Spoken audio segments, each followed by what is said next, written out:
Thinking faster than the Titan, my friends. Not even the Titanic, but the Titan. We got to keep it culturally relevant. 2023 happened. I feel like there's a snapshot of every month in this year, and it's like a different ailment, a different thing that has been brought. Do you guys remember when we had killer bees for about a month? People were losing their minds because there were these bees that were spreading around.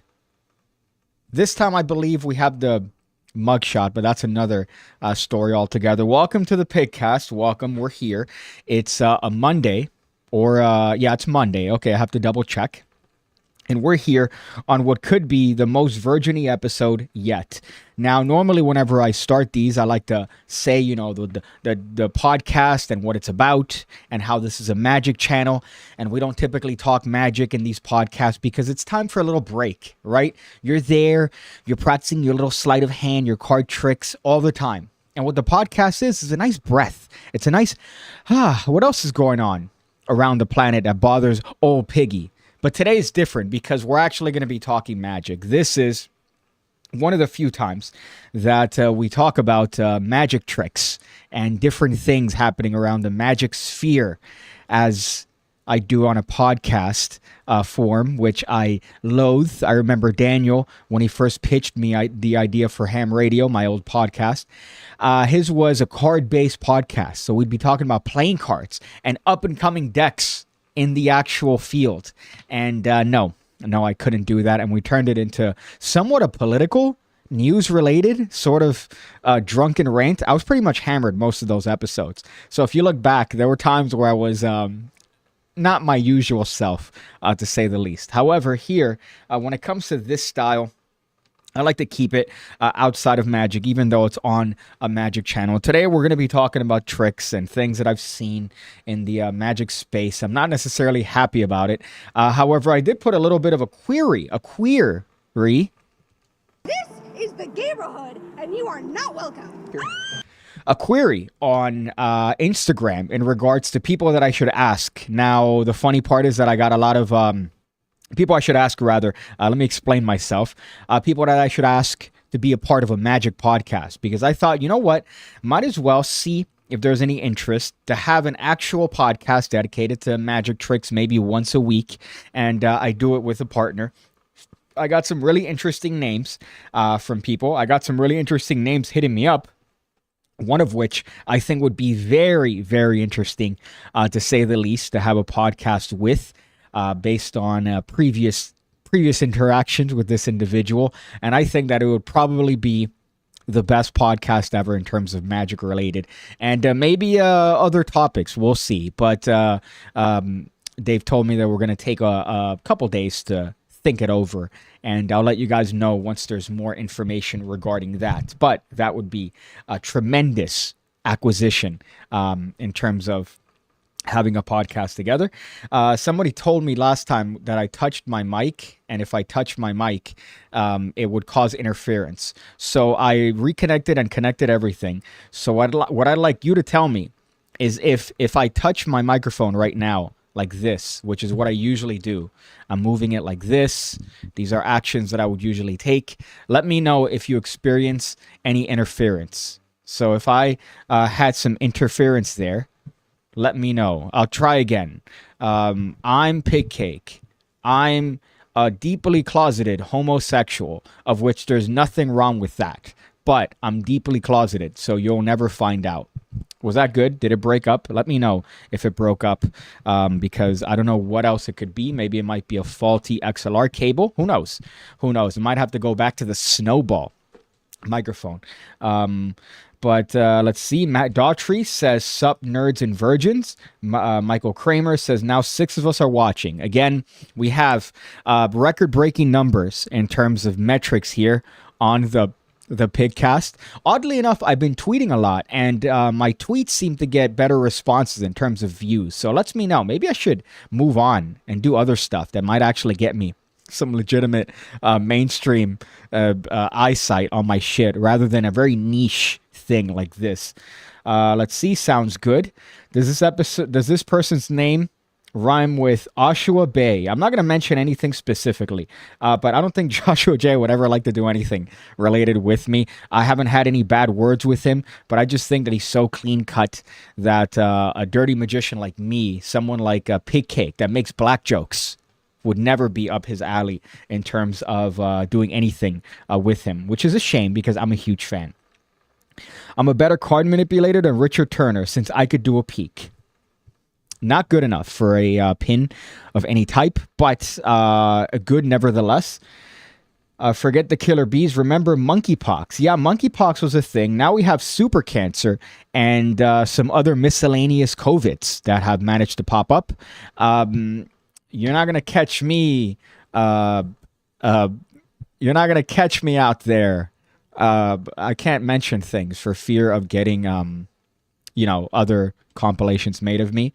But alas, my friends, I'm still going to be going out. I'm just going to give myself a car crash for that.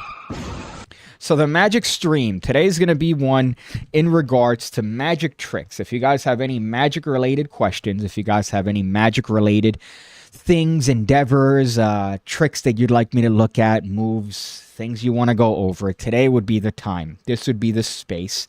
If you're not watching live, maybe you should consider it. Maybe you should consider it because you missed out on this opportunity to pick at my brain when it comes to, I don't know, card tricks. I'm going to go through some websites, Illusionist, Penguin Magic, the Magic Cafe. I believe I have Facebook open here. My Facebook, which I don't use, I just use to try to get content for the show. So we're going to go through some magic-related topics, and it's going to be the bane of my existence. But alas, I do think that I need one of these, at least maybe every once in a while, just to acquiesce and let people know, hey, we talk magic here. One of the first things, I guess, is something that I get often, which is I get bitched at often because I like to tout the notion of not carrying cards on you, not physically carrying playing cards on you. What I mean by that is if you are a person that is a normal person.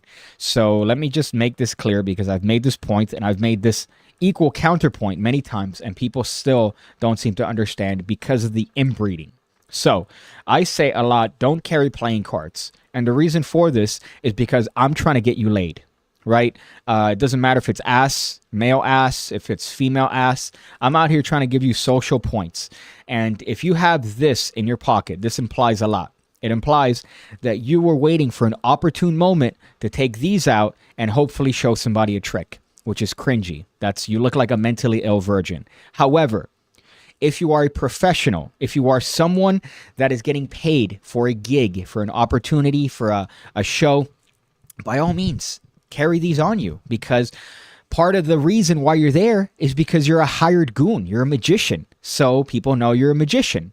If you happen to be talking to somebody socially, maybe a shoddy, and, the topic of what do you do comes up, and eventually you bring in your conversation about doing card tricks, and you go, well, let me show you something. And you reach into your pocket and you take one of these out. Well, you look like a mentally ill virgin. Please stop. But here's the thing. What's to say that you don't have a deck of cards somewhere in the venue? Maybe it's a bar. Maybe you know that they happen to have playing cards. That's all right. That's acceptable because now you took something that's organic to the venue and now you're using it. Rather than fucking having this or sponge balls. Dare I say sponge balls? Could you imagine if the conversation of you being I was going to say illusionist. Holy shit. If you being a conjurer. Ugh. What we call ourselves, it's so gay. I just hate to, I love to use the word. I'm sorry. I'm not going to apologize for using the word gay in that context. But the way we refer to ourselves as magicians is just so awful. Conjurers, illusionists. Come on, be better. Be better. Be better. Come on. We have better things to call ourselves. What is it? A perceptionist was Peter Turner. He just wrote the foreword to my book, which is coming out tomorrow, by the way. My book, I'm putting it out tomorrow. The View from Down Here. I was waiting on Peter Turner's foreword, and it's as good as I could imagine. I asked him, hey, man, if you could write me a foreword, that'd be great. And it's just uppercuts to my character, my height, my looks, my appearance. It's just It's art, and if you purchase the book, you'll see the wonderful forward that he wrote me. But I'm going to put it out tomorrow, so look out for a video on that. But that's my bit on playing cards. I'm not saying that you can't do card tricks. I'm just saying, think about it. Think about what you appeal to be to an individual if you take out a deck of cards from your pocket. If it's there at a house, yeah, all right, show them a card trick. If it's there at the bar, show them a card trick. But if it's there in your pocket, come on. Be better. Let's see some other comments here. The issue with the co-host is that you're hilarious and most magicians are lame. It would be awkward seeing somebody trying to be funny when they don't have it at all. Well, if this person does decide to want to do this podcast with me, I think they're pretty good. And we're going to have some good back and forth. So that might be a little bit interesting and something that I didn't expect considering our previous interactions. Let's see here. Steve Brooksy says, PigCake Review, the new Jerks article, Big Game Fishing. So let's look that bitch up. Jerks, Big Game Fishing. Let's see how good Bing is. Let's see, Big Game Fishing, the Jerks. So I'm a fan of the Jerks, as I've mentioned before. It's not my favorite magic-related newsletter, if you want to call it that. What would you even call it? I'd call it a blog. Fuck, I'm really retarded for not thinking of that. But my favorite one is the Magic Oracle. I've mentioned this many times. The Magic Oracle is one of my favorites. It's absolutely bang on, done by an individual that's relatively anonymous. And he hasn't posted since July, and I'm very upset. I've done a video on him. I called him the Batman of Mentalism. If you're under his scope, I'm very fearful for you. My fear in life is that he somehow decides to look me up and review my stuff, which he would shit on very eloquently. But that's my favorite one. Here we have the Jerks. Now, I don't want to read through this. That'd be kind of lame if I just read through this podcast in its entirety. But it's by Andy from the Jerks. It goes, it's annoying to see poorly executed verbal technique in Magic. It's one thing to see someone fumble with a sleight. That's understandable. To master a sleight, you need to get good at doing it under the pressure of live performance. And sometimes you screw that up. That's fine. I agree. So far, so good. I've seen some Equivoke done pretty horrendously. It's easy to do right, and it's equally easy to do wrong. And I think oftentimes I've seen it done wrong.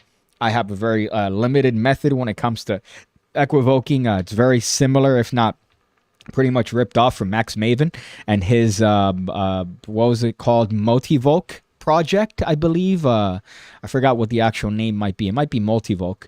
But that one in particular is my approach to it. I think it's great. He has some touches on doing it with just the two last cards, which is my favorite. I also like certain concepts by Peter. He has some stuff called Prequivoke, which I think is pretty interesting. But it's very easy to do Equivoke incorrectly. But it's also easier to do it. It's easy to do it correctly. It's just a couple tweaks here or there, and pretending as if that was the process that you had all the while. If there's any sort of attempt at you or any sort of ickling of you changing the game as you're going, you're dead. But if it seems like that's the process from the very beginning, guess what? You're good. That's how you want to do it. But when people have shitty verbal technique like equivoke or fishing, it's because they're underestimating their audience and you've chosen to overlook a weakness in the method and perform the trick anyway. My least favorite fishing technique is when you have a couple options, let's say a red card and a black card, and the magician says, it's not a red card, is it? There are magicians who insist this will be seen as a hit either way. I'm not a fan of that one, to be honest. In terms of equivoke, it's not a red card, is it? I've never been a fan of that one. I hate to suck Peter off, especially after he eviscerated me with my forward in my new book, which I keep shilling, coming out tomorrow, The View from Down Here. But he has a wonderful take to this where he'll pause. So he'll have this perfectly pregnant pause where if he notices that for a fraction of a second you're hesitating, he already knows what color card it is. Brilliant shit. He's gotten, even knowing the technique, he hits me with it because it's just so natural in the conversation. But it's better than, it's not a red card, is it? That I agree with. It's not a great way of approaching that. Here he has a video of Devin Knight. I'm a fan of Devin Knight, although I immediately knew who it was just based on the headpiece. So I just knew looking at the wig, I'm like, oh, it's Devin Knight. But I'm a fan of his stuff. He's had some great bits. That color trick with the envelopes, it's pretty great. Here's Devin Knight trying to use this tactic. You'll notice the spectator doesn't react as if Devin had provided information. She reacts as if she's giving him information because she is. What does the audience do? They laugh because it's a shitty, obvious gambit. So let's see what he's referring to here.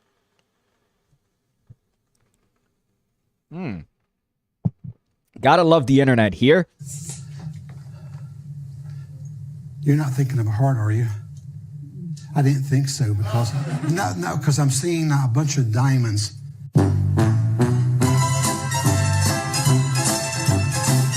Thinking of a heart, are you? I didn't think so because because I'm seeing a bunch of. Yeah, it's a little bit rough to watch there, but I think it does vary. Some people will probably work, but you know, if you have some credible, intelligent audience members, they'll probably catch on to your technique.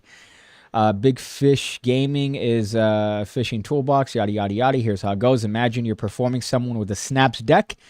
You use some technique that allows them to mix the deck and perform the crosscut force on themselves. As a final moment of apparent freedom, you tell them to turn away. Look at the card in the bottom of the top packet, the 2 cards you cut. Because of the way you set up, they're now thinking of a Ferris wheel or a tennis ball, okay? You write something down and then quickly tell them your impressions. Here are the 2 ways it might play out. They're thinking of a tennis ball. Here's what I'm picking up. This is something you could hold in your hand, correct? Yes. It's not just something you could hold in your hand. You often hold it in your hand when you're using it. Okay.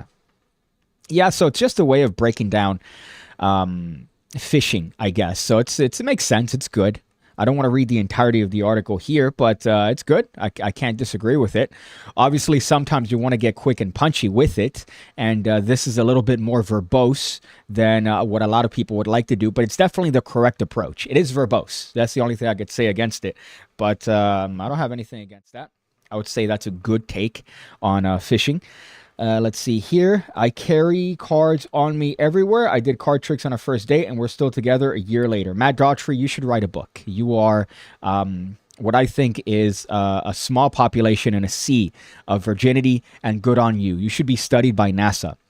Because I just imagine the majority of the magicians, I have to imagine that you probably have more, if we were to put you on a spectrum, you would have more human than magician, right? So if we squeezed you, and saw what you were comprised of, it would be mostly human if you manage to pull that off. If you're mostly magician, you're not going to get even a crumb of a look at what the vagina looks like. But if you're more human and you squeeze that element out, and I squeeze you for all you're worth, and then human is squeezed in the cup, then you're definitely one that's unique in the world of magic. I'm not saying it's impossible. I'm just saying to increase your odds. But Matt, you are definitely a hero amongst regular men, or amongst magicians, not regular men. You can't really say that magicians are regular, right? Why does every magic trick coming out have a card reveal on it, especially normal items? Peak retardation. I don't know what you're talking about. Give me a good example. I was just looking at somebody bitching at a Rubik's Cube on Facebook. So give me a good example as to a card reveal. But I agree. I think card reveals are kind of lame. There are certain ones that are great and, hold the test of time. My favorite one, one of my favorite ones, is the Sharpie, the Richard Sanders bits where you have the Sharpie reveal on it. I thought that was a great one. But I think it's overkill once you, have like 14 reveals on your wallet. Or your t-shirt. Let's say I looked at your top best videos view-wise, and it's a coin trick, and only the 5th place is a card trick. Your best short is a coin trick. Anything under 6 TG is less than 100K views. Yes, card tricks typically don't get a lot of views. Depends. But I've noticed that objects using like rings and coins typically get, that's where they get the sweet views. Let's see here. Samur says, if I ever get on a date, how do I naturally start showing tricks? Well, organically, it's the same thing with anything in any conversation, right? tricks are very hard to rope in, but if somebody says, show me something, and, they're the ones that are insisting, sorry, my foot is probably losing every single bit of blood to it, then it's all right. You could take something around you. You could have somebody think of something, have them write it down. If you're at a, restaurant, you could use something that's within a table. But I think even carrying something on you is a little bit too much. Now, here's the thing. Here's where that rule deviates, right? Something like a thumb tip. You see this? Now, they don't see this. So essentially, this is an invisible gimmick, something that they don't see. If you have a thumb writer, that's something that they don't see. You could have it on you, but it's not something that they're going to be made aware of. And you could do a billion things with a thumb writer, same thing with a thumb tip. You could do 100,000 things. Now, the problem is if you get caught. If you have a thumb tip and you get caught, now you're exponentially in a worse situation than carrying playing cards because, you have a fake thumb on you? Ill. But assuming that you're competent, these are things you could carry on you and not necessarily look like you're doing tricks. Things like a pen. Greg Wilson's pointless. He also has exact change, which is another wonderful way of having a gimmick on you that's invisible, essentially. Thread. You have to play around with thread a little bit because then, most people know that there's some string involved. So now you have string on you. Of course, there's a certain level of suspension of disbelief, but my favorite approach to any sort of levitation would be Daniel Garcia's approach from his loops video that I think he did from Illusionist maybe years ago, where it's less levitation and more suspension. So he does a butterfly. He turns a bill into a butterfly or the shape of a butterfly. And then he does a bit where he holds it against his thumb. And for like a second, it kind of floats, but it's really suspended. That, it gives less of a vibe of string and more of a vibe of how the fuck did this happen? So that's a way to do it. That's not necessarily, watch this thing right here. And you're doing this motion while you're showing a thing floating. That's a little bit too hard, at least for me. Let me know, by the way, if this ruins the audio. So I've been testing different ways to do this. I replugged it. Let me know now that there are more people out here. Here's a tip. If you want to carry magic tricks with you, use your business cards and a pen. Far more natural, and you could exchange contact information. Again, a great alternative. Something that's natural to have on you, business cards. You're going to have business cards because, every person that works in any sort of endeavor probably has a stack. Makes sense, right? And if you don't, you could grab a stack from the table, grab a stack from the restaurant, and now you're doing card tricks, but with something that's organic and natural to the environment. One of the things that I've mentioned in a video I did a while ago on sponge balls is, oh, PigCake, you don't understand. Sponge balls hit hard. They're great. Yeah, I get it. It's great tricks. Don't get me wrong. I understand the strength of somebody opening their hand, and now there's 2, now there's 3, there's a whole bunch of them. I understand that. But in a normal situation, what are you going to have on you? You're going to have these red sponges that don't exist anywhere else outside in the world of magic? No, right? But what you are going to have is a rolled up dollar bill. You might have a napkin that you could roll up. You might have some sugar packets. You might have some fucking creamers, right, that you could do some stuff with. There's a lot within a restaurant, within a bar environment, even a sort of office-like space that you could do that are similar to sponge balls, but not involving sponge balls. Just a little bit of a tip there for people that didn't want to watch the rest of the video. Are you going to have Peter back on the show? That trick he did last time was amazing. I do want to have an interview with him for the Academy, but he's been hard to get down because he's been doing some stuff out of town. So I might want to get him down there. But I know that I want to have him for that. He just wrote the foreword to the book, which is coming out tomorrow, by the way. Forward's coming, book's coming out, The View from Down Here. More information. That's cold reading technique, low, but he's doing it badly. Well, here I wouldn't consider that a cold reading technique because he has some information. So it'd be more of a warm, depending, or even a hot, if he's just trying to distinguish between a couple things.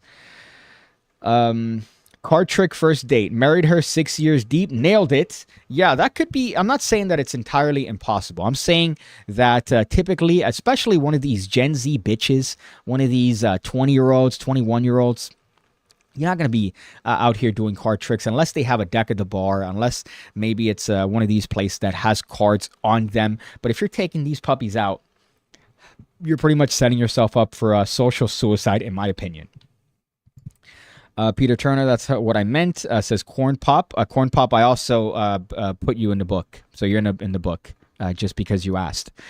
PigCake, you missed the main part of the article. The idea is to write down one option and they say the other thing. The written parts and outs where the previous process can be played as a joke. See, I'm not a fan of that because then it becomes a little bit too obvious unless I completely glossed over the point and what he actually wrote down. But I agree. I mean, I agree with at least the beginning of that. I don't want to go through the entire article here per se, but what I would have to agree with is the notion of phishing a lot of times looks obvious and it looks exactly like what you're doing, which is trying to get some outs and trying to determine what it is they're saying and use that with a predetermined amount of objects, and they could smell that. They could just sense that on them. So I think that it's a great approach if you do it his way. However, I would say that sometimes magicians just want to get to the chase and they want to cut through that process. So you might have something quick like your card isn't a red card, is it? Something like that to get through. Now, is it wrong? Yeah, it's probably wrong most of the time when there are better alternatives. But in the sense of actual performance, I do think that that's the mentality that magicians generally have. Let's see. At the Magic Cafe, I saw the brass button thread. Apparently, Rick Lax revealed the method on Facebook. They were mad 2 pages because the creator recently died. Was it Mark Southworth, right? I have the Magic Cafe here. If it's on latest and greatest, we could pull it up. I did see that and people bitching about it. So let me see if I could find an appropriate Facebook post. This is the last one that I saw on Facebook, by the way. Let me just show you here. It's this, 2 posts in a row about it, talking about this being a ripoff of the cube that Daryl put out. But they credit with Daryl. They credit Daryl on this, saying that Daryl and the other person that had work on the cube inspired this variation of it. So I don't know what the issue is, unless it's a direct ripoff and an exact copy of it. But I don't think they will be that stupid, especially Murphy's, to put out to shill this particular item if it was exactly what Daryl was putting out. But alas, people like to jump to conclusions before any solid information typically happens, as I did with this particular blog that I kind of half-assed read. But with Magic, it tends to happen a lot more when it comes to somebody potentially treading on somebody else's party. So let me see if I could find a post. I'm going to look on the latest and greatest on the Magic Cafe. This is typically where you see the drama, unless it's probably on the one dedicated to online Magic. I forget that I think I'm logged on to Peter's. Am I? Let's see. No, not here. This is the anonymous one. But for some odd reason, I'm logged on to his on my regular. Let's see, looking out for our own Magic names in the media. Maybe it might be there. What's all the hype with Michael Weber? I'm looking for the post here. Sorry, let me show you what I'm looking at. The Magic Cafe, by the way, is just the most AIDS color wave of all time. I get it. It's what they had traditionally. It's what they've had for a while. But what I would do if I would hack the Magic Cafe, you say latest and greatest, is I would update it. I would improve it, right? That's what I would do. And that would be enough for people just to leave in mass because, I mean, imagine, they're stuck in their old ways. They think this is the best way it could be. And anything that changes this is going to be shit. Oh, look, here's a post. Let's see if somebody talked about it. Thanks for the review. Looks really good. Remains unpublished. I'm curious as to how it relates to Garrick Thomas's work. I just order it. So nobody's here on the drama yet. On Facebook, there is some drama. So here we have the brass button by Matthew Wright. I don't know. Matthew Wright died? No, Matthew Wright is not the one that died. Was it? Wasn't it Southworth? Let's see if this is the right one. Let me know if I'm on the right one, in particular, the right thread on it that shows it. I'm interested in the concept. Maybe I should look at the end. More recent, huh? Again, it's true. Mark Southworth says recently died. Okay, so I guess this is it. So Mark Southworth seemed to have had some, I guess, some including in this particular trick. Returning mine for replacement. Some people talking about the problem. I don't see where Rick Lax comes in here. Such a pity Rick Lax exposed the effects. Somebody says, huh? That's good for sharing.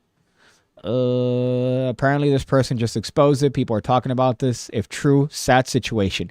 I like how they wrote this as if a school just got shot up, right? This the way they wrote this. If it's true, sad situation. I don't know. They wrote it as if there's like another mass shooting, rather than just a coin trick being shown on Facebook for some views. Rick Lax is an absolute dick. Yeah, it is kind of shitty. I would say it is fairly shitty. Definitely not a sad situation, but it is shitty to show the trick, especially one that you don't have anything to do with. It's just, oh, here's how it's done. Kind of lame. Especially something that is just so recent, too.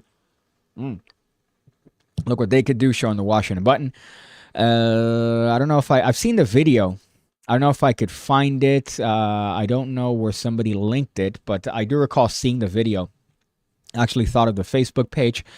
For those who haven't seen it, on his content creator Facebook page, feel free to tag him. So I guess let's look for that and see if we could find the actual post where Ricky Lax is showing it. Let's go Rick Lax. I remember when H3H3 wasn't a complete piece of absolute dog shit. He made a video on Rick Laxative, which was quite funny.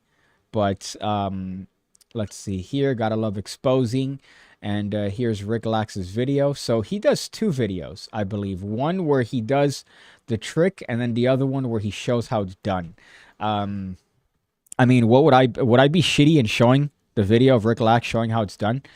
No, right? I guess let's show the comments here and let's see the actual comments. I guess that would be worth it. Let me see if I could go through here and smoothly transition. Disgraceful. You can see the comments right above my head, by the way. Disgraceful, as the creator of this recently passed away and the proceeds are going to his family. Hang your head in shame. Has it come to this? You suck. What's next? ITR, TT. I mean, this is also kind of retarded, to be honest, because if people could Google that, ITR magic, TT magic. So I don't know what his point was there. What's the point of you showing this? You could do this any trick and ruin it. That's true. Both painted on one side. Disgraceful. All right, I already read that one. Why would you do this? Your tarot effects are brilliant, but what if somebody with the following put those things together? All right, that'd be interesting. I think that'd be fun to do. To get one of his tricks and show how it's done. Right? Start some magic beef. Should I do that? I mean, I don't really... I guess, yeah, it's kind of lame that the guy died. I don't really care about this as much as people care about it here on Facebook and the Magic Cafe. But I think that'd be a fun little bit. Maybe get me some general magic views, right? If I get one of his tricks from like wherever he's posted them and then do like a tutorial on it, do like a quick short per se. That'd be a fun little bit. But then I have the laxative committee coming after me. And I don't know if that's going to be worth it. Maybe let me know. Let me know. I think that'd be fun. It'd be a fun little bit of drama to get into. Start beef, Piggy. So we have people talking, inspiring me to try to start some magic beef with Rick Lax. Who knows? Maybe I might do it. Give me some suggestions for tricks that he's come up with that I could kind of... Although I'm on the... I left a quote for one of the things that he's on, I believe. I left a quote for that on Penguin Magic. Let's look through some of these comments and see if we have some other sweet magic things we could talk about. Look at this. Isn't this what you guys wanted for a little bit? Talking about magic tricks and lame things, right? Look at... I know a lot about you. Like why you're watching this ad. And it's specifically because you've looked up magic tricks. Well, hey there, my name's PigCake, and I've been doing magic trick tutorials on YouTube for the better part of 6 years. And I'm here to tell you about the PigCake Magic Academy with over 1,200 videos already uploaded, designed to make you an expert magician. You get access to all the content the moment you sign up, and I'm uploading every single week. As a matter of fact, I uploaded a video today. Just look at that list of moves, tricks, ideas that you're gonna get access to the moment you sign up. It doesn't end. As a matter of fact, I could stop talking completely, and the list is still gonna keep going. Just look.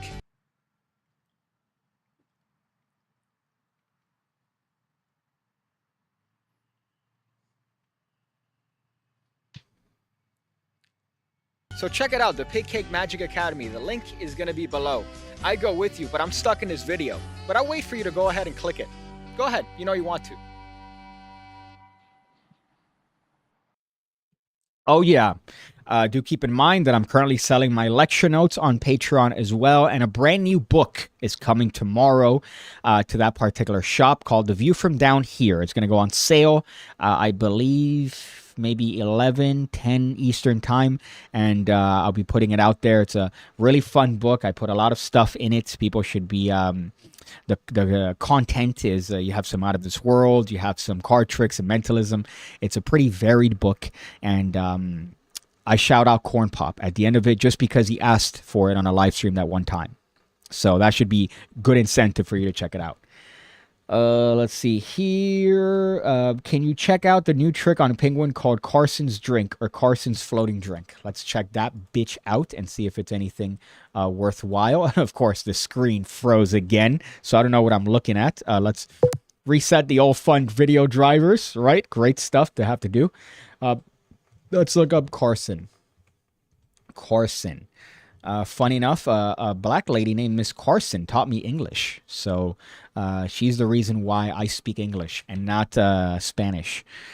Carson's Drink by Juan Pablo. Let's check this bitch out and see if it's worth you having me look at this. So Carson's Drink. Juan Pablo presents Carson's Drink. Okay, the audio is already raping my ears. Jesus fucking Christ. Can I lower this? Nope. All right. All right, so I'm going to turn off the volume here. Oh, this is, yeah, I saw this. This looks interesting. It's a zombie. Of course, I'm blocking it because my egotistical, the egotistical need to have me in frame. But it's a zombie-style effect with a drink. I imagine it could be done with any drink. And he's doing all the zombie stuff with it. This is a nice little take on it because you could show both sides of your hands and have the gimmick ostensibly be covered. So that's fun. So yeah, I can't disagree with that, especially if you could do it with a borrowed drink, I would say. That's not a bad thing. Let's go back here. Sorry, of course, people decide to message me while I'm trying to fucking do a live stream. But that looks good. I would use this all the time going out, going to get it. It seems, again, you don't want to necessarily use the silk, but the silk also helps because it covers a lot of the angles of the zombie gimmick per se. But if you could do it with like a napkin or something, that'd be kind of dope to do. You know, there's that classic trick in Magic for Beginners where you do it with a bread roll and a fork, that you essentially do the zombie stuff with it, which is a nice little tongue-in-cheek trick, but I think that looks pretty cool. Cigar or cigarette magic is really natural if you have an addiction. Yes, but it's very limited because you don't want to be with MGH, right? So magic gay hands. It's a disease that I have. I've told you about it before. I have these little gay CBD cigarettes that I smoke. And the thing about cigarette magic is that you kind of have to look like a manipulator in order to do stuff. So you have to, you know, do this thing. Right, do all the little stuff. Of course, I'm doing it from the worst angle possible, but you have to do all the little manipulator hand movements in order to do any sort of effective cigarette magic, which is a little bit, you know, a little bit zesty, I would say. But there are some things you could do. Let's see if I could do this one here. You could maybe do one of those. But some torn and restored stuff, the cigarette up nose, those are some things you could do. But yeah, this is a sort of thing you could do if you have one of these. You could pretend to take your friend's cigarette and drop it, and of course have it in thumb palm. A lot of things you could do with it, but you really want to err on the side of caution there, that you don't necessarily want to have too much, what do you call this, magic gay hands. Let's go through here. Oh my god, I closed my hands, and when I opened it, the amount of germs doubled. That should be the pin of shame, but honestly, I don't feel like reaching over for that. That feels like it doesn't deserve me to even do the pin of shame. A Deadly Sin says the Magic Cafe has become censorship and banned central. Tom Cutts is D in particular. I don't know what you're referring. Oh, depressing. Okay. What do you mean by that? Who's Tom Cutts? Like, is he somebody that's banning people on the Magic Cafe, or is he someone that got banned on the Magic Cafe? Let me know. How have I not caught a stream in a minute? I'm happy to see it live. Well, you got to hit the notification bell. That's the one thing that apparently helps. People hit it, though, and then they still don't see the stream. which is lame, and they don't get notified when I send out videos, which I hate, because it's the one thing that you have to do if you want to actually get those notifications, and it doesn't go to everybody's inbox, which is lame. Piggy, I sent an email. Hold up, sorry. I'm always happy to see PigCake's Patreon new video email in my inbox. Highly recommended, says Matt Daughtry. And of course, because you're shilling the PigCake Magic Academy, guess what? You get the pin of glory, my friend. It's that easy. It's that easy to get the pin of glory. All you have to do is, I don't know, sauce me up. Hit me with a little bit of that sauce. Maybe hit up the academy and make some sort of mention, some veiled shilling of my academy. Look at that. And congrats for being the pin of glory for this particular part of the stream thus far, Matt. Cards are dead, says Geraint Clark. He did mention me in that article that G wrote, which is funny. He talks about the thing and mentioning as to the while the campaign and other campaigns similar to it were very successful, it's still a small amount of people that are interested. And I'm half on the fence on that, because when it comes to me, I get it that it's a little bit difficult even to push a deck because people don't like the color, people don't like me, certain things about that I get. However, when it comes to playing cards, I do think there's an audience there. There's definitely an audience, there's definitely a market, and there always will be. And magicians are always going to be buying decks, they're always going to be buying cards to gig with, whatever the fuck they need it for. So yes, there is an oversaturation of the market, but I think niches do still exist within that market. But it's funny that he did mention my deck there. Just a quick update, by the way. I've asked for the hard proofs of the deck. So the hard proofs are coming to my address. And once I get those, I'm going to sign it off and approve everything. And then hopefully the deck is going to hit the manufacturing stage. So that's a quick little update on the playing cards if you're interested. Contact by Rick Lax. Do it. Let's see what that trick is and see if that's worth it. Of course, we're talking about Rick Lax exposing other people's tricks. So the idea would be to expose his tricks. Contact by Rick Lax. Is my heart? No, it's just a chain. Okay. I thought my heart was beating really fast, and it turns out it's just a chain hitting against my chest. All right, that would have been great. Rick Lax, there's no tricky sleight of hand. Let's take a look at this and see if it's worth it. What's the best trick to get a girl's phone number or to impossibly exchange? Perform for drunk horse. Any two pieces of information. Turn it over. These questions are not up for debate. The answer is contact. Yeah, Here's okay. how it looks. You tear a card in half. Double-sided, you right? Put your phone number on half the card. Yeah, so he's they doing put the their phone number on the other half. classic Monty. Now you stand about 2 feet away. You've got your number. They've got theirs.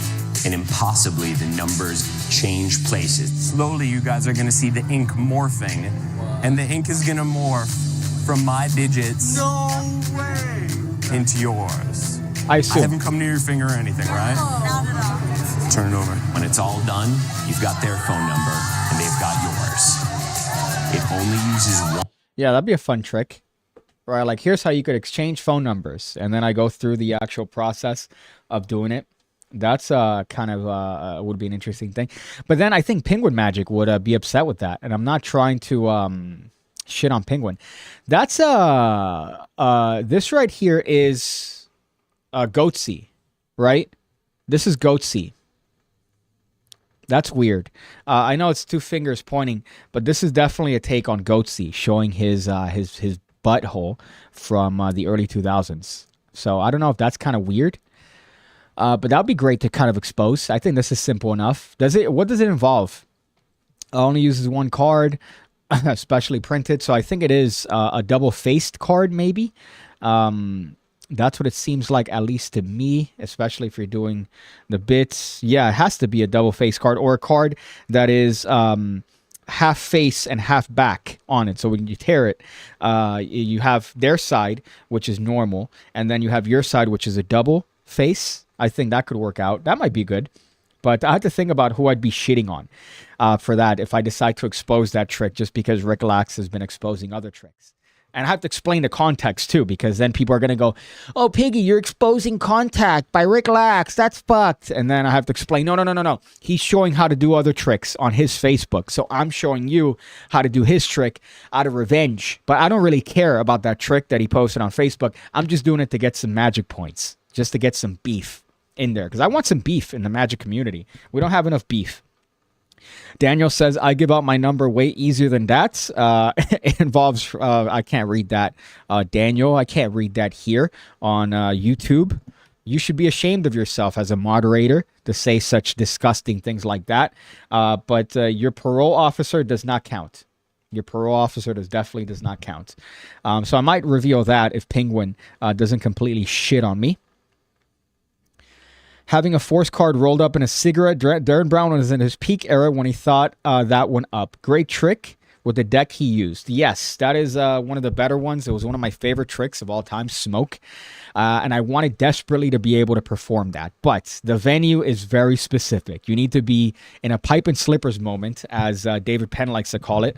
And it's one of those things where it's like you have the environment set up. You have to have 2 packs of cigarettes on you. Everything has to be set. You have to have this, at the time, very expensive gimmicked deck of cards. But I think at the right venue, that's absolutely great. Let's see here. Let's go through some of these. I don't want to skip these. I'm sorry if I did. Look at that for people that say, oh, Piggy, the fame of doing magic trick tutorials online for dozens of people has gotten to your head. Let's go through here. The handkerchief looks fake. I think you're referring to the zombie one. It does look kind of phony, but it looks like one of those things that magicians carry on them, which I recommend not using if you do buy that trick. You have to use maybe a napkin or something from the environment. There's a guy on P number sign selling weed sponge balls. Oh, Penguin.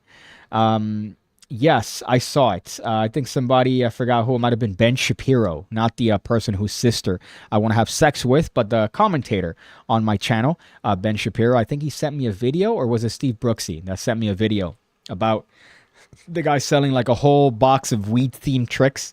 And the video, I don't even want to play it because the audio is completely fucked. It looks like they took up all the knobs for audio and just went, fuck it. We're going to rape their ears. Let's see here. Let's go through.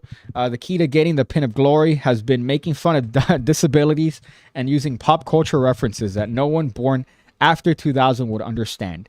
I haven't seen him in a while, but Top Notch, I think, would be doing it. Top Notch knows exactly how to get me to giggle and to get a pin of glory, and it involves just saying 2 numbers that are related to statistics on crime. And that's how you get me to giggle and laugh and give you a pin of glory. But alas, he hasn't been here in a while, so I can't give myself the pin of glory. Let's see here. Lax is a cringy looking dude. Yes, very cringy, especially the stuff that he's been doing recently. Just especially when he appeared on that Penn and Teller show. And he's like, chances are, if you saw a trick performed, I invented it. Like, he sounds like he has that very, I don't want to say theater voice, but he sounds like a nerd that's just recently started acting socially.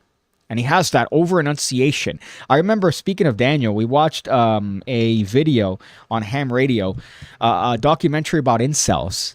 Right, and the documentary was tracking these incels and, a coach talking to them about essentially how to talk to the opposite member or the opposite sex. And a lot of times they talked overly enunciated and they had a deeper voice than normal and natural, like that. That's how I feel like Rick Lax talks. I don't know if that's affected or if that's just his natural voice, but there's definitely an air of douche. A Deadly Sin says, nah, don't stoop to his level. Tricked out half double facer. Yeah, I mean, I wouldn't be stooping down to his level. Look at where I'm at, right? Look at my level. I'm fucking, the book that I'm coming out with tomorrow, The View from Down Here. That's also socially, The View from Down Here. I'm scum. I don't care, right? The only thing that's preventing me from showing tricks that people have, is that, or people that have in the market, is I'm not entirely an asshole, but I could be a scumbag. If I ever wanted to sell out, I could just do it. But like the trick that he showed, I don't care. I don't give a shit. Yeah, it is shitty, but I don't personally give a shit. I just want the beef. I just want the drama. So I don't care about showing Rick Lax's trick. That'd be a fun one.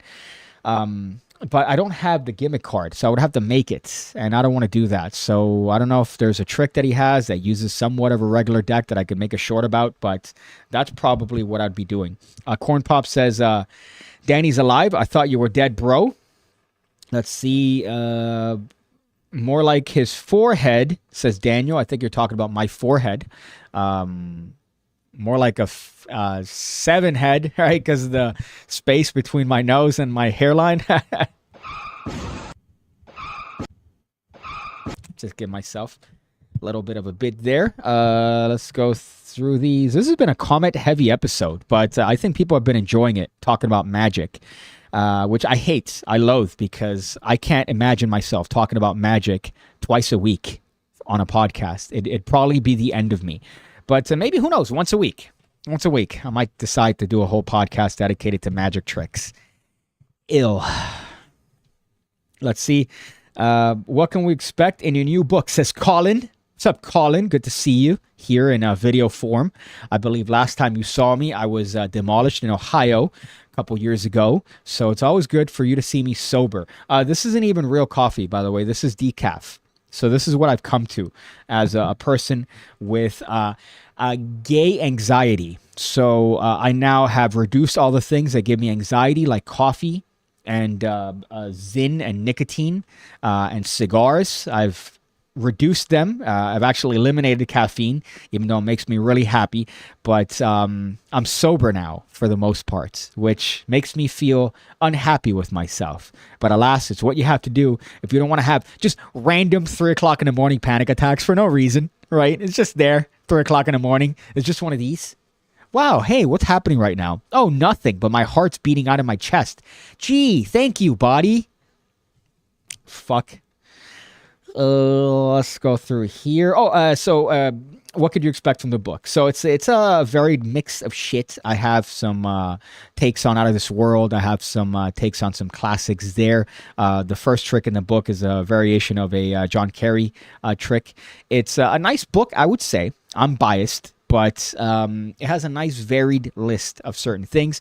My favorite portion of the book is a interview that I have that I did with a table owned by a magician with a coke addiction.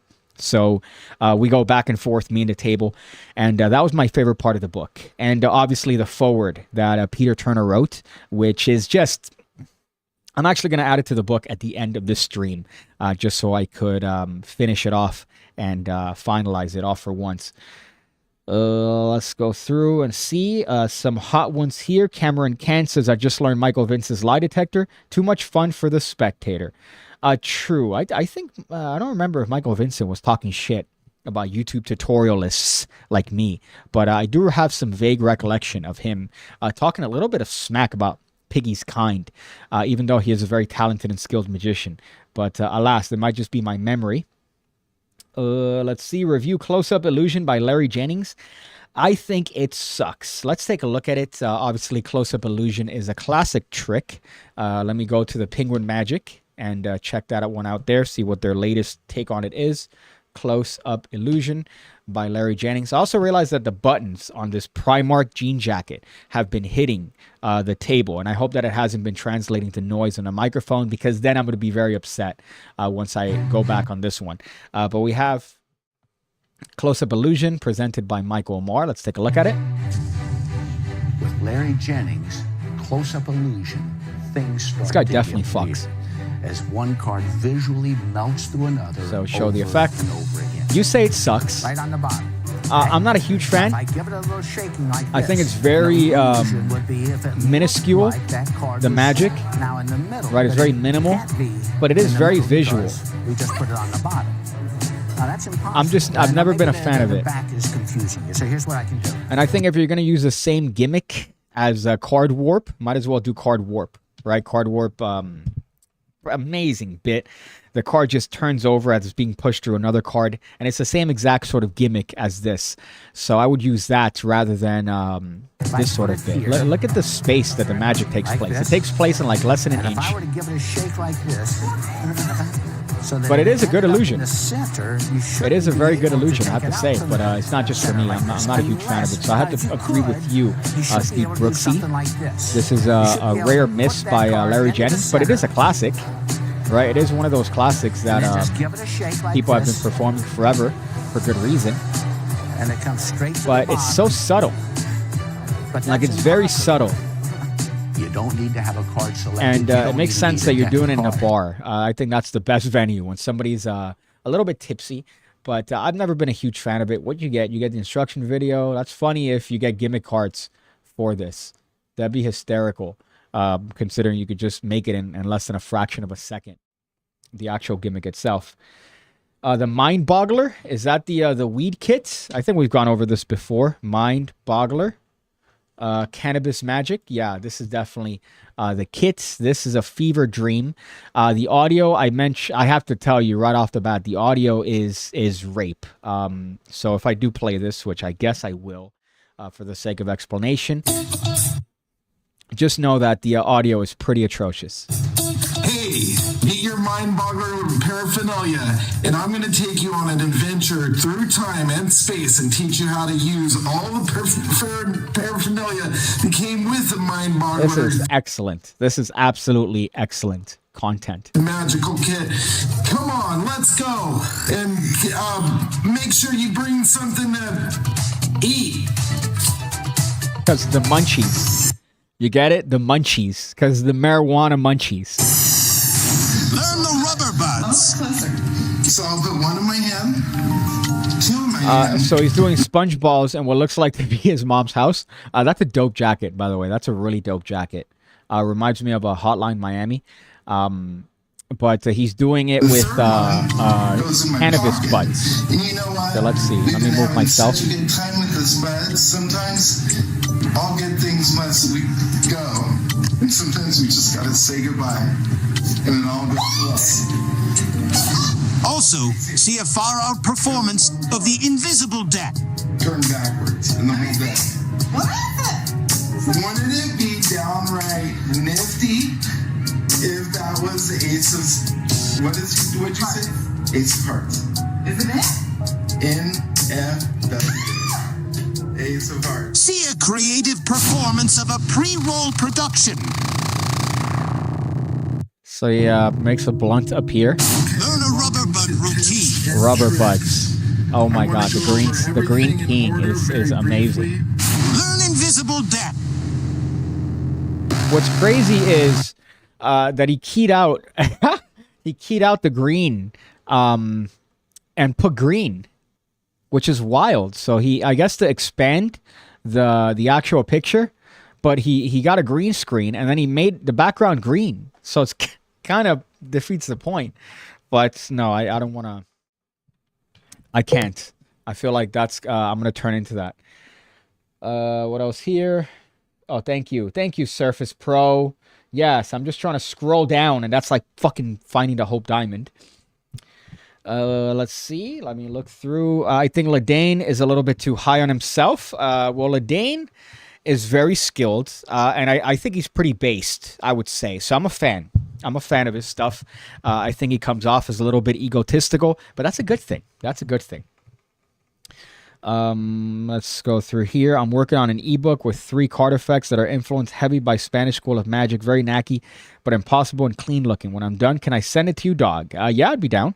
I figured a lot of I was looking through Penguin Magic live reviews. This shows you my level of virginity. I was looking at the live section of Penguin Magic and looking through reviews, and it's funny because like 3 or 4 different magicians get blasted in the ass because they are essentially copying the Ortiz style, the Danny Ortiz style. So it's funny reading the reviews of people going, this is just a low-rent Danny Ortiz, and seeing all that. That was kind of an interesting rabbit hole to fall under. Daniel Madison has a bigger ego than John Holmes' dick and sprouts even more AIDS. I don't know. I mean, I've had pretty good interactions with Madison. I haven't had one in a while, but I could see that people are pretty against him. I don't know if there's some sort of fulfillment issues that he's had. I don't want to jinx it, right? I'm not going to have any fulfillment issues, but I'm saying I don't want to be in a position where I say something and then, God forbid, something happens and I'm the kettle calling the pot black. But I know that he's had some other problems with that. Volpine Creations, which is, I can't believe, Adam Wilbur, right? I hate that I almost forgot his name there. Adam Wilbur, he's a fucking G. Everything that he comes out with is absolutely genius. But he does have cannabis sponge balls. So I think Mind Boggler might be treading on that territory. 69, if anybody knows John Kerry's Summer of 69 card trick, crafted with Kerry, do it with 6 and 9s. I asked the participant, what's better than 69? Says Matt.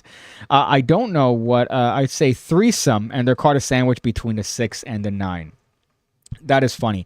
I do have some takes on those style of tricks. As I've mentioned on the PigCake Magic Academy, one of my favorite principles is what I like to call the twins principle, which you've seen done about 100 times with the idea of, oh, I'm going to take these two cards, put them in the middle, and then you do this thing, right?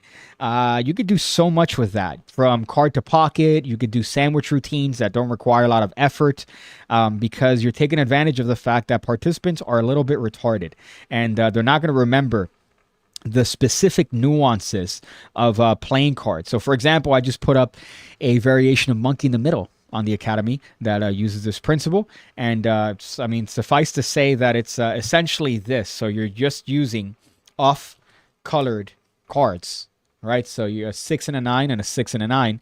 And it's very easy, for example, to do a sandwich trick by having these cards in the bottom of the deck. Right now you have a card picked. That card goes between the two sandwich cards from the very beginning. You have these two cards on top of the deck. And now, just by cutting these in the middle, the sandwich is already pretty much done. All you have to do is make these cards vanish. And there's 100 ways of doing that. You could do this vanish, which is a nice way of doing that particular way without doing a pass. All you're doing here is showing these two cards on top of the deck. And as I bring it to my lips to blow, I'm just turning over these two cards secretly. So it's a very nice color change, but in this case, it's done as a vanish. And then you could quickly, immediately spread down to the middle and show that their card is, or those two cards have ostensibly sandwiched their card. So just a nice little take on it that doesn't require a lot of effort, and you're taking advantage of the twins principle. You just reminded me of that with 69. I don't know if that's the trick. I haven't read it. Or I don't know. I'm not familiar with that John Kerry trick, but that's the first thing that came to mind when you said 69. It's sandwich. A little magic talk is cool. Just don't make a habit of it, says Corn Pop. That's funny. But yes, I guess that I rather have it with a partner and do a magic-related podcast with a partner, which is why I hope this guy gets back to me, because that'd be a great one. That'd be a fantastic little bit of byplay to have back and forth with him.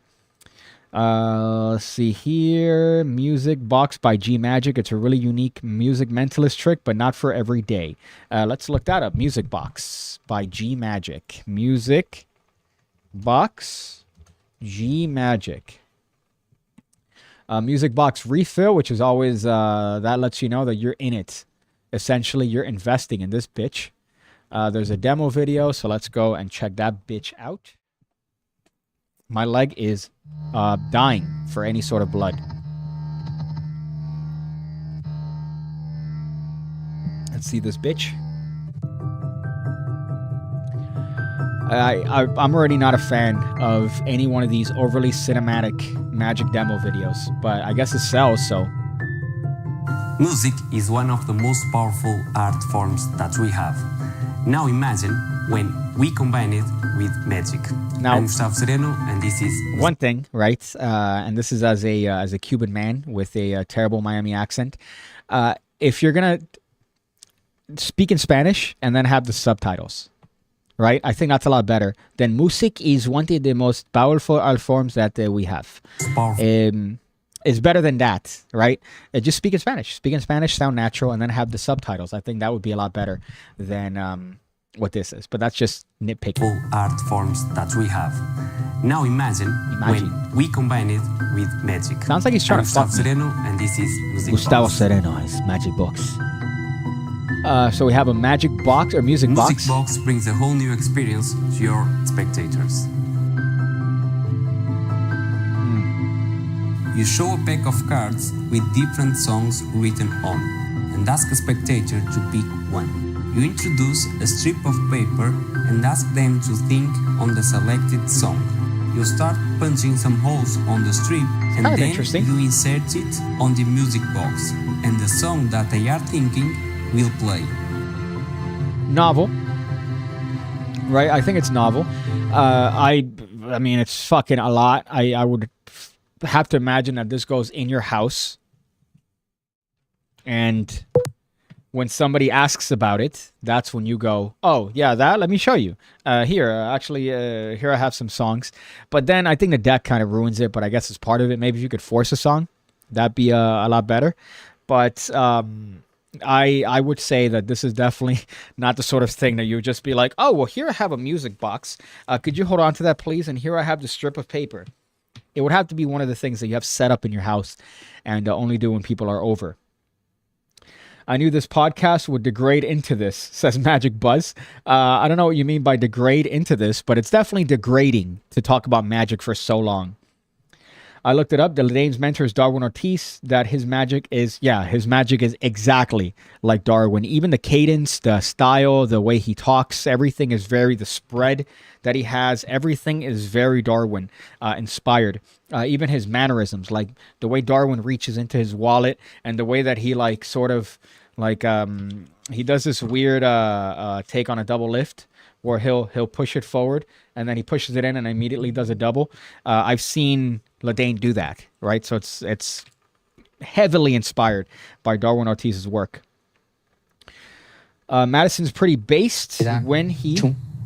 In that, it was done. I can't read that far, but I assume somebody just joined Patreon. And if you're watching live, I hope you enjoy the content, buddy. Hope you enjoy that bit and byplay. Madison's pretty based when he said he doesn't hang out with magicians. So that's great. Well, here's the thing that I've noticed, right? Whenever it comes to hanging out with magicians, the best magicians are the ones that don't talk about magic tricks. When you could just hang out with magicians and you're talking politics, life, fucking money, and the magic is on the back burner. Magic, oh, hey, every once in a while there might be a dumb idea that comes up, but it's natural. Whereas, I've spent time with magicians. Don't get me wrong. It's not like all of them are this way that have shown me tricks and just want to show tricks.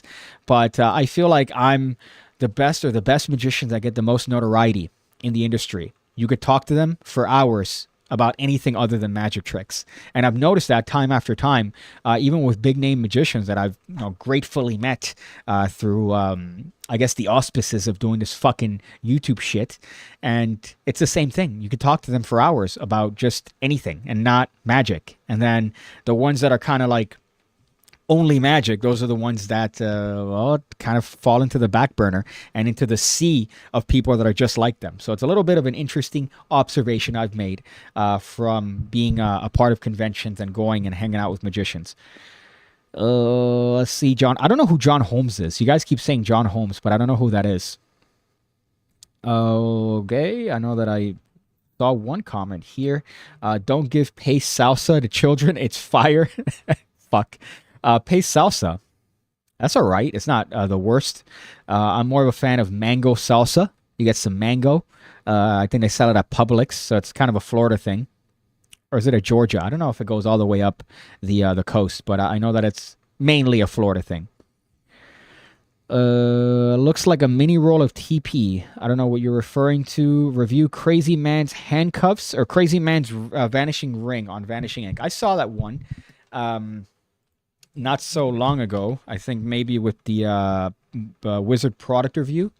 Google Magic. I'll always call it the Wizard product review. I'm never going to call it the Wizard Magic review. That's lame. So let me see. How can I do this? I'm going to look up Crazy Sam's finger ring. And of course, I got to reset the video drivers here. Let's go and see, of course. That's fucking... This wonderful, wonderful HDMI output here, but let's check it out. Obviously, I've seen it, but maybe somebody hasn't. I think it's a very visual trick. Unbelievably visual.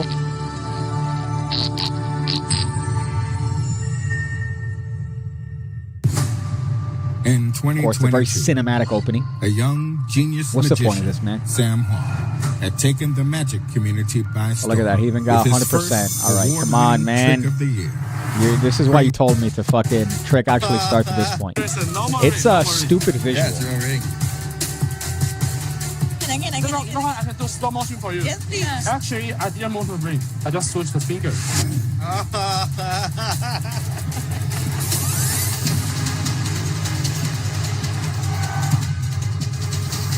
Oh.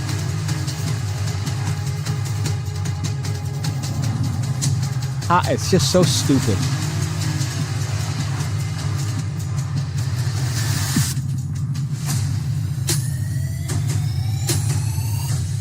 This guy has to finger blast the shit out of girls, like unbelievably, in order to have that dexterity. That I can't even pretend, even if I put my finger, like if I use my finger to have it, and the angles, don't even get me started. I fucking can't. Jesus, could you imagine being that guy's girlfriend and he's hitting you with different like angles and he's just ravishing you with his fingers because of how dexterous he is? No, thank you. Let's see here. Pace is more of an Oregon thing. Pace salsa, though, I've had it. I think they sell it in supermarkets here. If it's that little one with like the... I recognize the jar because the jar is typically different. Holmes was a famous porn guy that had a ginormous pee. Okay. All right. Thank you for that. I didn't... I guess it's good that you don't have the ability to post pictures, because then I imagine I'd get nonstop pictures of this porn star and his massive cock, which I already have enough pictures on my phone. This is the neighborhood, and you are not welcome. You are welcome here, though. You are welcome here. Let's see. John Holmes is a legend. That's funny. I think Boogie Nights was based on Holmes. Corn Pop says, I don't tell anyone I like magic. I'll work with someone for a year without saying anything about it. Then one day in the winter, I'll wear a raven to work and blow their minds. It's well worth it. Yes, because again, that's an invisible gimmick. It's something that you have on your person. They don't see it. But the fear is that if somebody even catches a glimpse of your raven, you are fucked. Because then... oh, look at Mr. Magic Boy. He had a whole setup just to do a trick. Ha ha, point and laugh at him. Everybody point and laugh at him. And call him short, too. Puh. Hey, spit on him. Hey, it's funny when you spit on him because you don't know if it's spit or tears.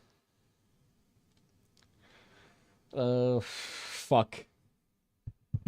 Evolution of Darwin. I see what you did there, Steve. That's fucking great. He's an evolution of Darwin.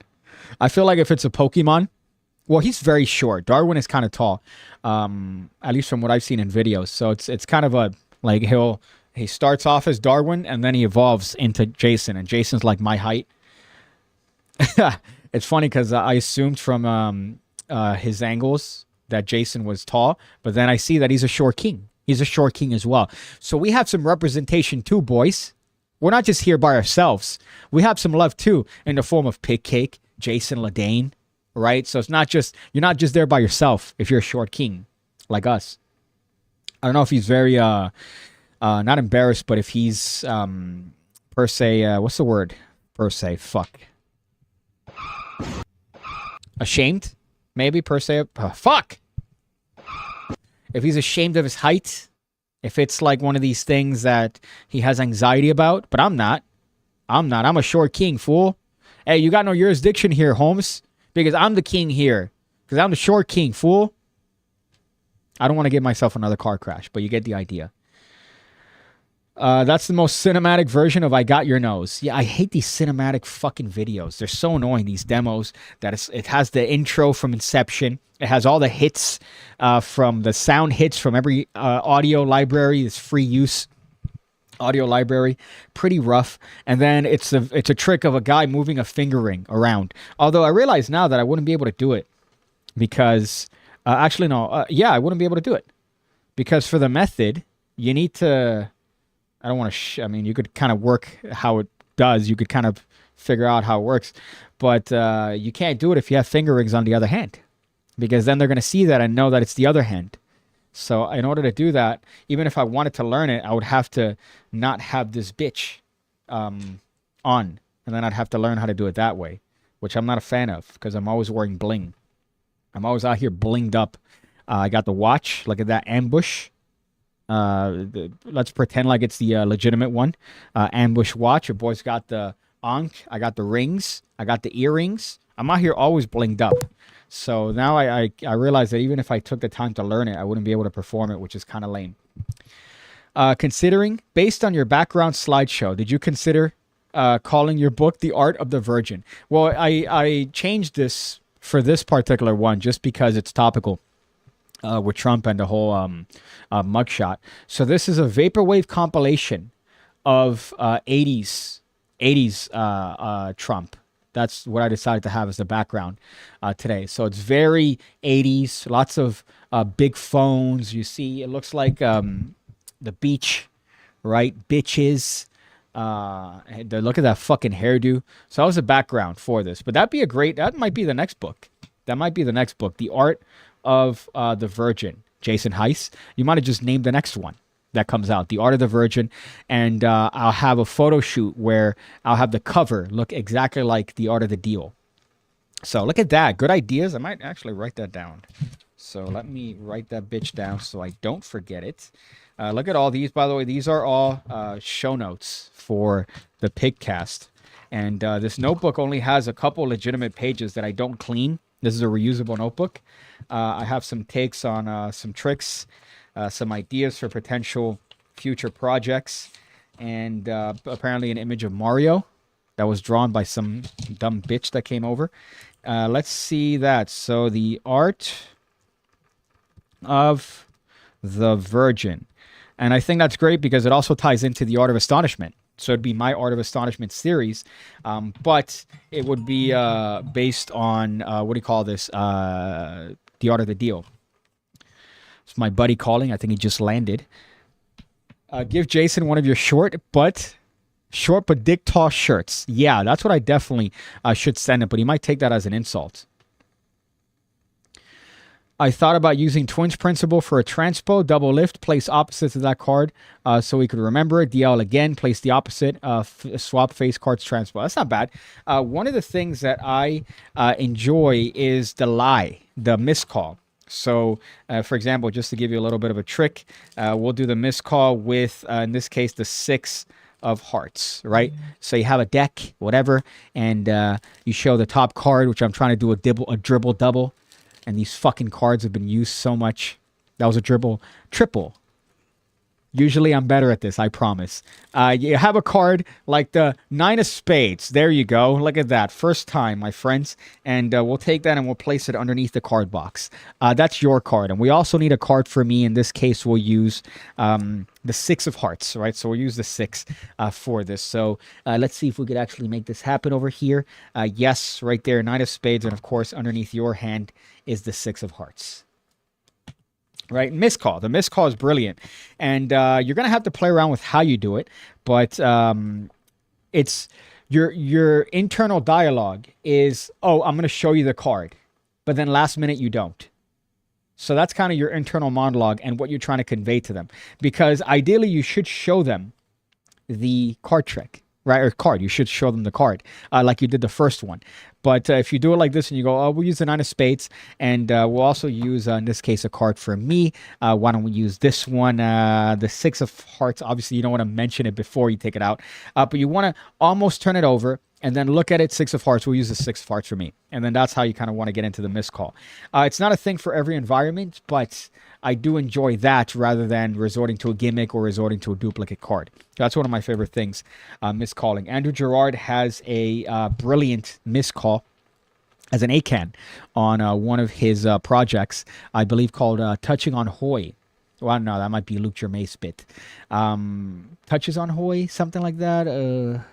Or he has one on the Hoy principle using an ACAN, and I think it's probably one of the best methods. Shuffle deck, tremendous idea in that, but it's all based on a miscall. So the miscall is a very powerful one. Red Dead says the pig is still alive. The pig is still alive. More like it, right? Because nothing's gonna take me down. What kind of America is this? Yes, put it on Facebook. Fuck yeah, America. The Art of Not Sealing the Deal. That's great. The Art of the Steal would be better. The Art of the Steal. Yeah, but then it would have to be a book on card steals. And to be honest, I'm not really good at card steals. I'm not really great at it. So that'd be kind of lame if I call it The Art of the Steal. and it's not about that. Touching on Hoy is Germain. Yes, okay. But what is the one with Andrew Gerard that he had one on Hoy? It might be Gerard on Hoy. It might just be Gerard on Hoy.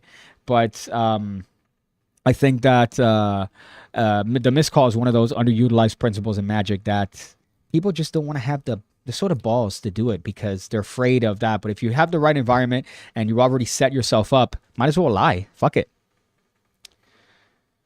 Let's see. PigCake, can I send you images on stream without exposing my email? Yes, because I will just enlarge the image and not have the email in the background.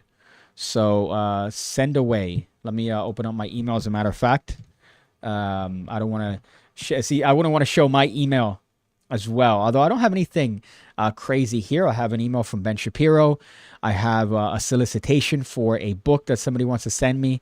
I have a Patreon, and I have some correspondence. So I don't really have a lot of emails that would necessarily show anything of value to anyone that's looking for information about me, but it's not too bad.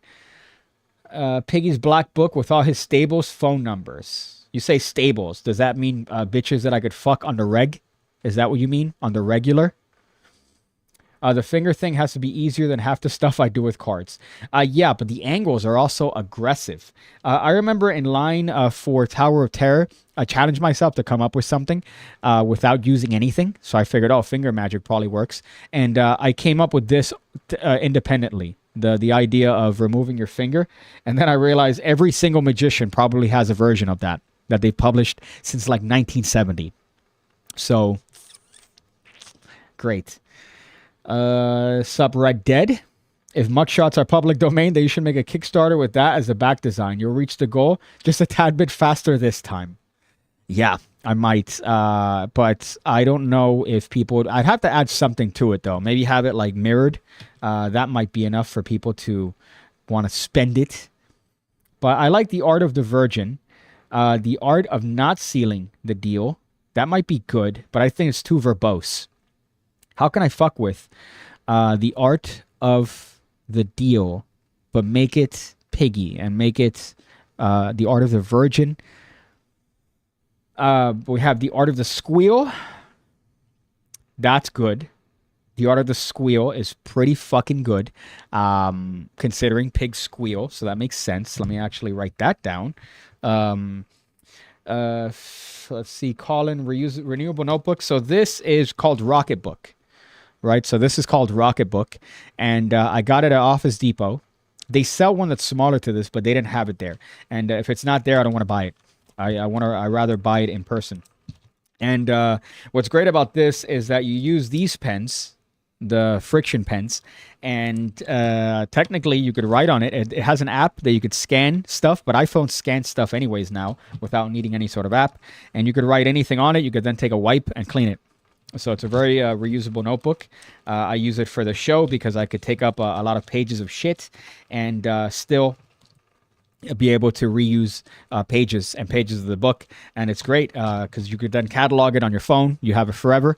I do like the ones that do it automatically, though, but I've never wanted to buy them because they're always very expensive. It's like systems that have a pen and the pen tracks the writing and then that goes to an app. I don't like that because the pen, if it falls, you're fucked, and it's like $180. I don't want to spend that for a pen.